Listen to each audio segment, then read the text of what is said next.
అక్క, రంగమ్మత్త దీన్ని మీకు ఇచ్చి రమ్మన్నారు.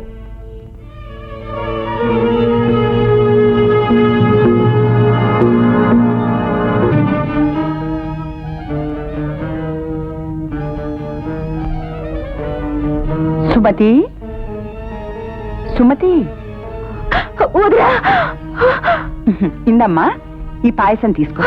పాయసమా?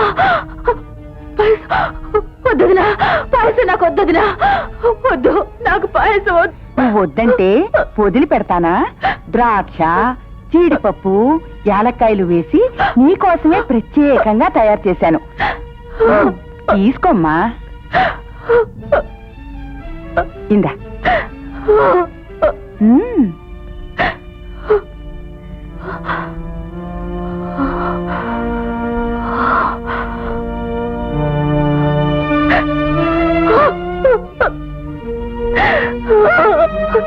తల్లి కామాక్షి, ఆంటీ నువ్వు ఈ పాయసాన్ని తాగొద్దు. మీనా?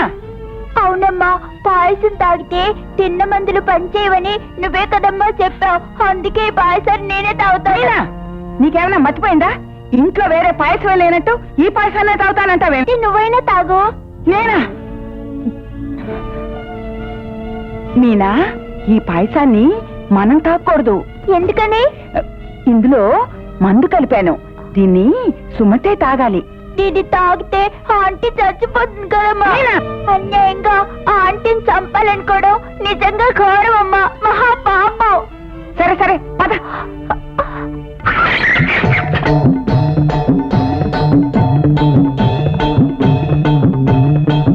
రంగమ్మత్త, మా అమ్మ ప్రత్యేకంగా తయారు చేసిన జీడిపప్పు పాయసం తాగత్తా. నా తల్లి, నా బంగారు తల్లి, పసిదానివైన నీరెంత పెద్ద మనసమ్మా. తాగత్తా. అత్త, అత్త, అది ఈ రోగిష్టి దాని కోసం మీరిచ్చిన విషాన్ని కలిపిన పాయసం. అమ్మో అమ్మో, నేనిచ్చిన విషయాన్ని నాకే తిరిగి ఇచ్చేసారా? వద్దు తల్లి, నీ సావాసమే వద్దు. నన్ను వదిలేయ్. అత్త, ఏమి? కొట్టద్దమ్మా, అమ్మా కొట్టద్దమ్మా, అమ్మా కొట్టద్దమ్మా. మీనా ఎందుకు కొడుతున్నావు? సుమతికి మందు కలిపిన పాయసం ఇస్తే అది తనకు కావాలని మారం చేస్తూ సుమతి నోటి దగ్గర నుంచి లాగేసుకుందండి. నాన్న, నిజంగా అమ్మ అందులో కలిపింది మందు కాదు, విషం. మీనా ఆ పాయసం తను తాగాలని మారం చేస్తుంటే విషం కలిపానని ఊరికే చెప్పానండి. అలా చెప్పు దుర్గా.